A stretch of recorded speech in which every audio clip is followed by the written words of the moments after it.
stress, increase vitamin D stores, encourage healthy aging, ameliorate mood, and enhance cognitive functions. It is these health-promoting and disease-preventing effects that have propelled forest bathing into popularity as a relaxation and stress management activity. Imagine a therapy that is completely free, readily available, and virtually without side effects that can radically transform your health by improving your mental health, brain health, heart health, stress resiliency, immune system, and more. It exists, and it's called nature exposure, or forest bathing. Interacting with nature is one of the most effective and easiest health hacks you can incorporate into your life. Learn why you should start forest bathing and how to do it. Better yet, take this audiobook, sit under a tree, and start forest bathing right now. How I got into forest bathing. Since forest bathing is a phenomenon that started in Japan and has only recently made its way into the consciousness of the wellness movement in North America, people often ask me how I ended up writing a book about forest bathing. The short answer is, I'm a nemophilist. I am very fond of forests. I love the shade of the trees towering overhead, the mossy ground, the lichen growing on the sides of tree trunks, the plants in the undergrowth, the sound of the wind as it travels past the leaves, the smell of the forest after a rainfall. I am a haunter of the woods.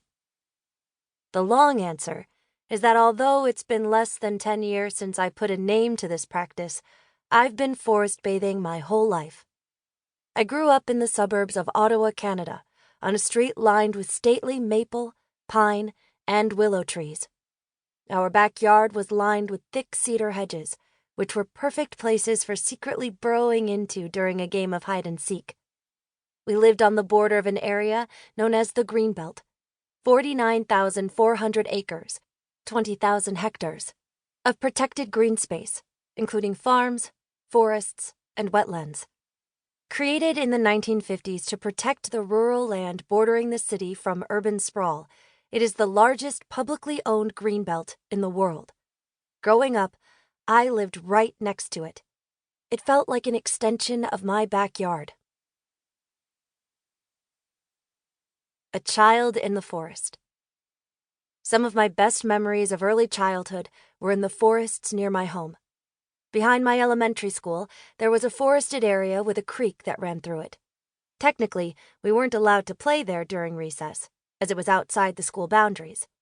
But I confess that my friends and I would venture there anyway, to play with sticks and watch spiders by the creekside, away from the watchful eyes of teachers. In the winter, my family and I would go cross-country skiing on the Greenbelt trails. I was always in awe of the trees. Tall and majestic, the trees were home to adorable little chickadees in the winter that would chirp and eat seeds right out of my hand. It was magical. I took trees and forests for granted. They were all around me. When I moved away from home to go to university, forests were still as omnipresent as they always were. My small undergraduate university campus was on the outskirts of a medium-sized city located along a river, Odanabe-zibe or Otanabe River. University campus buildings straddled the shores of the river, connected by a footbridge. Nestled in the woods, the university property included nature reserve areas and modern architecture designed to blend in with the natural environment.